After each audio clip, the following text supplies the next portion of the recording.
The coffee was still warm when I realized my husband's business trip to Denver was actually a romantic getaway to Manhattan. The credit card statement didn't lie, even when Marcus did. My name is Victoria Ashworth, and for 12 years I thought I was married to a successful real estate developer who traveled for work. Turns out he was traveling all right, straight into another woman's arms while systematically stealing our assets and preparing his exit from our marriage. But Marcus made one fatal mistake. He wasn't just lying to any wife. He was lying to a tax attorney who specialized in high-net-worth divorces and asset protection. The same woman who spent her days helping wealthy wives recover millions from cheating husbands was about to become her own best client. What my husband didn't know was that his elaborate business trip charade was about to become the most expensive performance of his life. While he thought he was rehearsing his new beginning, I was orchestrating his complete destruction. Picture this: a restored Victorian mansion in Georgetown, morning coffee served on inherited china, and a husband who still kissed me goodbye every morning before his business trips. Marcus was everything I thought I wanted when I married him at 28. Ambitious, charming, the kind of man who could work a room at a charity gala and still make me feel like I was the only woman there. The business trip started about 2 years ago. Chicago, Miami, Denver, always cities where Marcus claimed he was scouting new development opportunities. He'd be gone 3, sometimes 4 days at a time, calling me every evening with stories about difficult clients and promising deals. "The Atlanta project is looking promising, sweetheart. The zoning committee is finally coming around. Should wrap up tomorrow, then I'll be home to my beautiful wife." I believed every word. Why wouldn't I? We had joint accounts, shared credit cards, a life built on what I thought was transparency. Marcus would return with small gifts: my favorite macaroons from Chicago, a scarf from Miami. Thoughtful touches that reinforced the narrative of a devoted husband who thought of me even while building our future. But here's the thing about being a tax attorney who specializes in matrimonial law: you develop instincts. Little inconsistencies start to form patterns, and patterns start to tell stories you don't want to hear. It was a Thursday morning in September when my fairy tale began to crack. Marcus was packing for what he called the Denver deal, supposedly a massive mixed-use development that would set us up for life. He spent 20 minutes choosing between 2 nearly identical ties, unusually meticulous for a man who typically grabbed whatever was closest.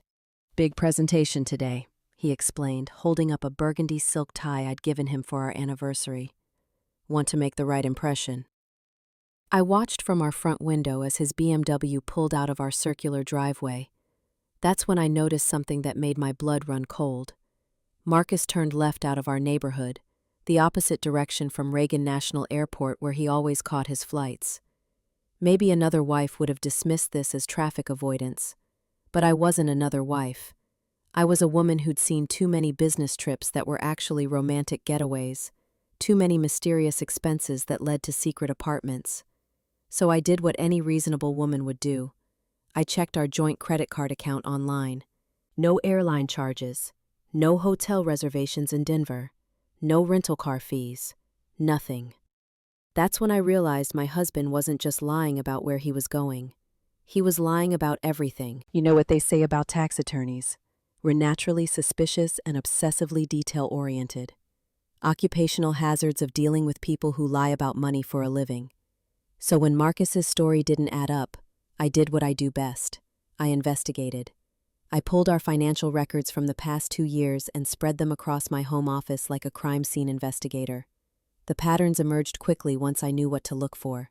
Every business trip corresponded with exactly $2,000 in cash withdrawals from our joint account. Always the day before he left. Always from ATMs near our house, not at airports. Then I started making calls. The Hotel Monaco in Denver, where Marcus claimed to have stayed during his last big presentation. "I'm sorry, ma'am, but we have no record of anyone by that name staying with us in the past 6 months." Strike 1. Mercantile Dining and Provision, the restaurant where he'd supposedly entertained investors according to his expense report. "No reservations or charges under that name, sorry." Strike 2. Then I pulled Marcus's corporate credit card statements, the ones I had access to as our family's tax preparer. What I found there was far more interesting than fake business dinners. Charges at La Bernardin in New York. Dinner for two with wine pairings that cost more than most people's mortgage payments. Tiffany & Co. purchases. Designer boutiques on Fifth Avenue. A weekend at the Plaza Hotel. Penthouse suite. My cheating husband was using his business credit card for romantic getaways, categorizing them as legitimate business entertainment, tax-deductible, which meant they would show up on our joint tax return, the one I would be preparing. He was literally making me an accessory to tax fraud while he wined and dined his mistress on our dime. That's when I got the text that changed everything. Wednesday evening, Marcus supposedly closing deals in Miami. Can't wait to see you tomorrow night, baby. I have something special planned for our 6-month anniversary. The penthouse suite is all ours. Love you, M. Wrong number. Or divine intervention. The number belonged to Sophia Chin, 29 years old, marketing coordinator at a boutique PR firm in Manhattan. Her LinkedIn showed she specialized in luxury real estate marketing. Of course. Marcus wasn't just having an affair. He was having an affair with someone in his industry who could help his business while she helped herself to my husband.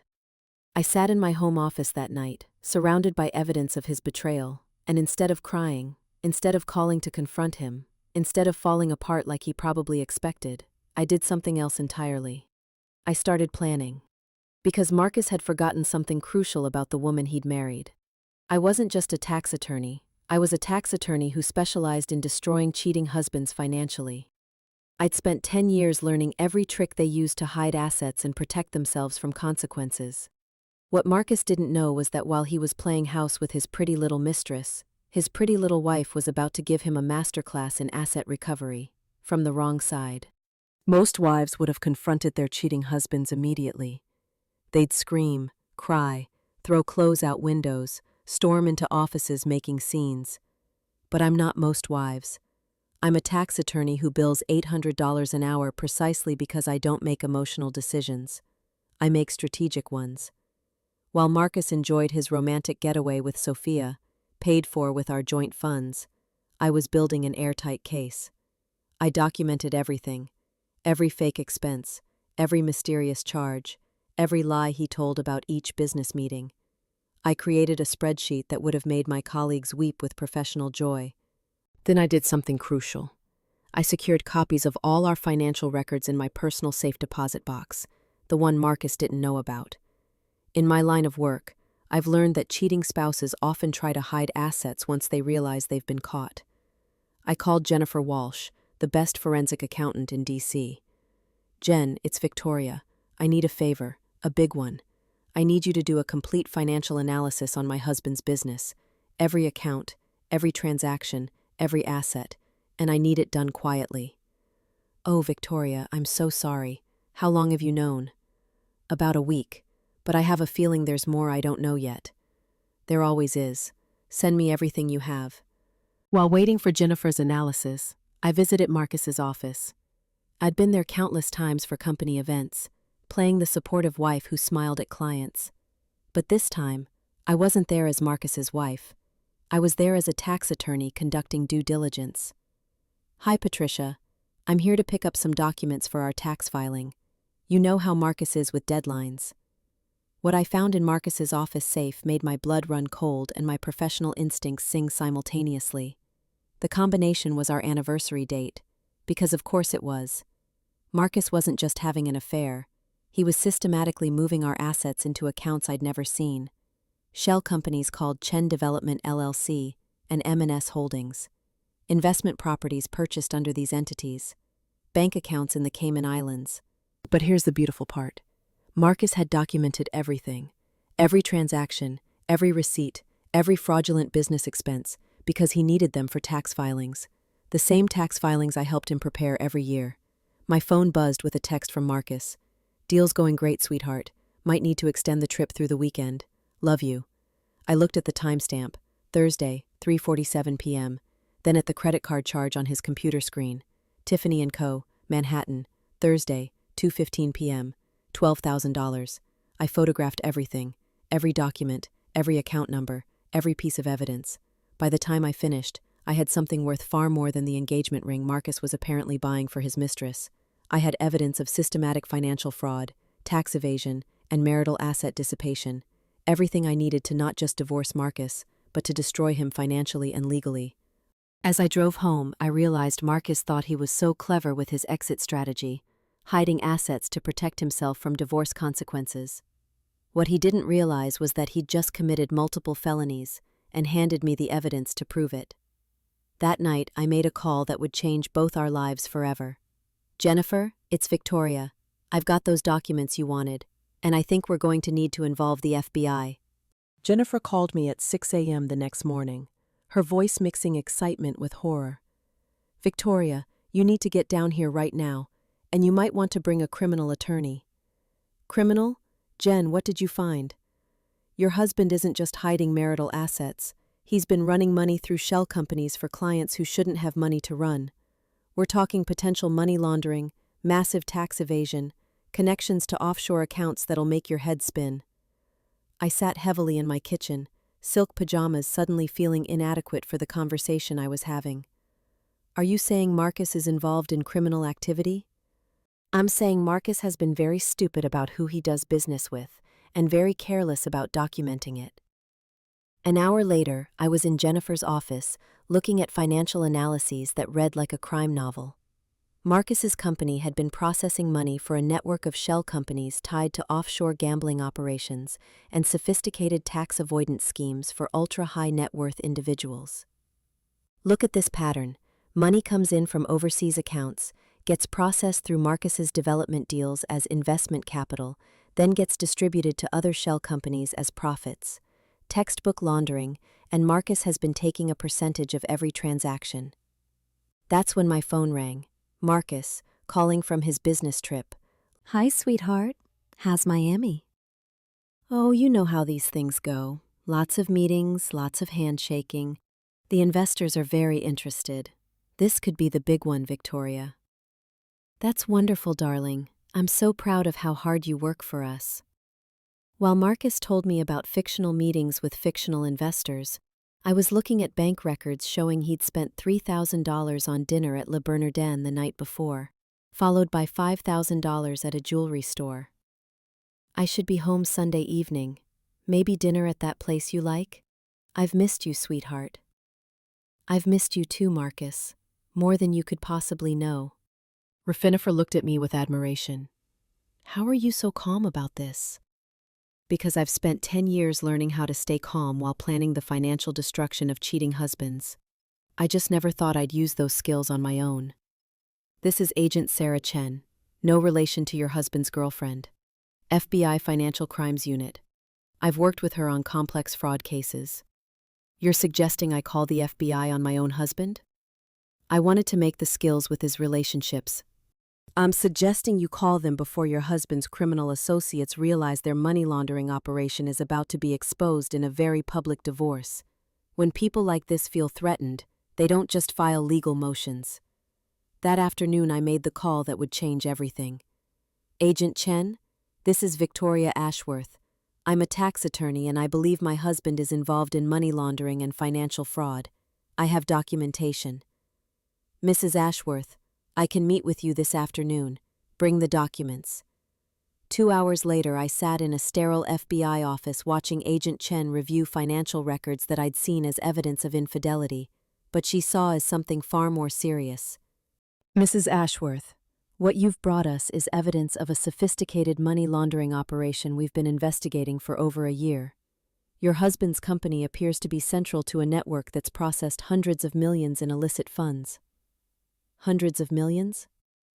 "We've been trying to trace the money flow, but we needed inside access to financial records. Someone who understood how the transactions were structured." "Would you be willing to cooperate with our investigation?" I looked at Agent Chen, thinking about Marcus lying from his romantic getaway, about fake business trips and hidden assets, about years spent building a life with a complete stranger. "Agent Chen, I've spent my career helping women recover assets from cheating husbands who hide money. I never imagined I'd be in their position." "What are you thinking?"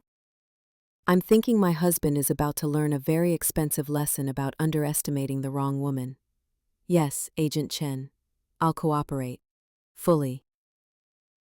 While Marcus was playing house with Sophia Chen in Manhattan, his pretty little wife was about to become the FBI's star witness in the largest money laundering investigation in DC history. Sunday evening arrived like a season finale. Marcus returned from his business trip to Miami, actually a romantic weekend in Manhattan, looking tanned, relaxed, and completely oblivious that his world was about to implode. I watched from our bedroom window as he checked his phone one last time before walking to our door, probably texting Sophia, confirming their next rendezvous. He had no idea that while he'd been wine tasting in the Hamptons, I'd been evidence gathering with the FBI. "Honey, I'm home." I appeared at the top of the staircase wearing the emerald silk dress he'd bought me for our anniversary, probably purchased with laundered money. The irony was delicious. "Welcome home, darling. How was Miami?" "Exhausting but productive. The investors are excited about the waterfront project. Should know by next week if they're moving forward." As Marcus rolled his suitcase across our foyer, the same suitcase that had been in a Manhattan hotel room, I smiled the way I did in court when about to destroy a witness. "That's wonderful news. I have something exciting to share too." I poured 2 glasses of Chateau Margaux, wine Marcus thought he'd hidden in his business expenses. "I've decided to take on a new client, a high-profile case involving financial fraud and asset recovery." "That's great, honey. Anyone I know?" "You could say that. The case involves a real estate developer who's been using his company to launder money for criminal organizations while having an affair with a woman young enough to be his daughter." Marcus had been reaching for his glass when my words registered. The crystal exploded against our marble floor in a shower of glass and burgundy liquid. "What did you say?" "I said I'm representing myself in what's about to become the most expensive divorce in DC history. Surprise, darling." I pulled out a manila folder and let it fall open on our kitchen island. Bank statements, credit card receipts, hotel bills, jewelry purchases, everything Marcus thought he'd hidden scattered like evidence at a crime scene. "Victoria, I can explain. Can you explain the Cayman Islands accounts, Chen Development LLC, the $12,000 diamond bracelet at Tiffany while supposedly in Miami closing deals?" Marcus sat heavily, face pale as he recognized his own handwriting on the documents. Where did you get these?" "From your office safe, darling. You really should have changed the combination from our anniversary date, especially considering you've been celebrating so many other anniversaries." "Perfect timing." "Mrs. Ashworth, we're ready to proceed. The warrant has been approved. Thank you for your cooperation. Agent Chen." "Agent Chen? Victoria, what have you done?" "What I've done, Marcus, is exactly what I do for a living. I've traced hidden assets, documented financial fraud, and provided evidence to appropriate authorities. The only difference is this time, I was investigating my own husband. While you were playing house with your marketing coordinator, I was playing detective with the FBI's Financial Crimes Unit. Your company isn't just real estate development, it's money laundering, and you're about to become a federal criminal." Marcus jumped up, panic finally setting in. "Victoria, you don't understand. These people I work with, they're not the kind you involve the FBI with. This is dangerous." "What's dangerous, Marcus, is lying to a tax attorney who specializes in financial fraud. What's dangerous is stealing millions while committing felonies. What's dangerous is underestimating the woman who's been protecting your assets for 12 years. FBI, open up." Marcus actually tried to run. This man who'd spent months planning elaborate deceptions, who'd meticulously documented every criminal transaction, he tried to run out the back door. He made it 10 feet before Agent Chen's colleagues tackled him in our rose garden, the same roses he'd complimented me on planting. "Mrs. Ashworth? Agent Chen. We spoke on the phone." "Agent Chen, thank you for coming. You'll find everything you need in the documents I provided, plus additional evidence in my husband's home office." As they led Marcus away in handcuffs, he looked back at me with something like respect, maybe admiration. "I never knew you had it in you, Victoria." "That was your mistake, darling. You never really knew me at all." 6 months later, I sat in my new corner office overlooking the Potomac River. The nameplate read, Victoria Ashworth, Attorney at Law, but the business card said, Asset Recovery Specialist, High Conflict Divorce. Marcus pled guilty to money laundering, tax evasion, and financial fraud. His cooperation earned him 12 years in federal prison. Ashworth Holdings was dissolved, assets seized, and distributed to victims. The divorce settlement was remarkably straightforward when your husband is a convicted felon who hid millions in criminal proceeds. I kept the house, legitimate investments, and complete ownership of the evidence that brought down an entire money laundering operation. My practice was booming. Word travels fast in D.C. legal circles, and there's significant demand for a divorce attorney who can conduct forensic investigations and work with federal law enforcement. Mrs. Ashworth, your 2 o'clock is here. Mrs. Richardson, regarding her husband's mysterious business trips to Switzerland? Send her in, and pull the file on offshore banking regulations. I have a feeling we're going to need it. Sophia Chen disappeared from Manhattan faster than Marcus's assets vanished into federal seizure. Last month I received her wedding invitation. She'd married a hedge fund manager from Connecticut. Some women learn from their mistakes. Others just find richer men to make them with. I threw the invitation away without opening it. I had more important things to focus on, like the foundation I was establishing for women who'd been financially betrayed by their spouses. The Victoria Ashworth Foundation for Financial Justice, funded entirely by assets recovered from Marcus's criminal enterprise. Marcus's business trips really were rehearsals, just not for the new life he thought he was planning. They were rehearsals for his complete downfall, choreographed by the woman he'd underestimated most. He thought he was closing a deal. Instead, he was closing the door on everything he'd ever built. And I was the one holding the key. Sometimes the prettiest packages really do contain the deadliest surprises. And sometimes, the perfect wife is perfectly capable of perfect revenge.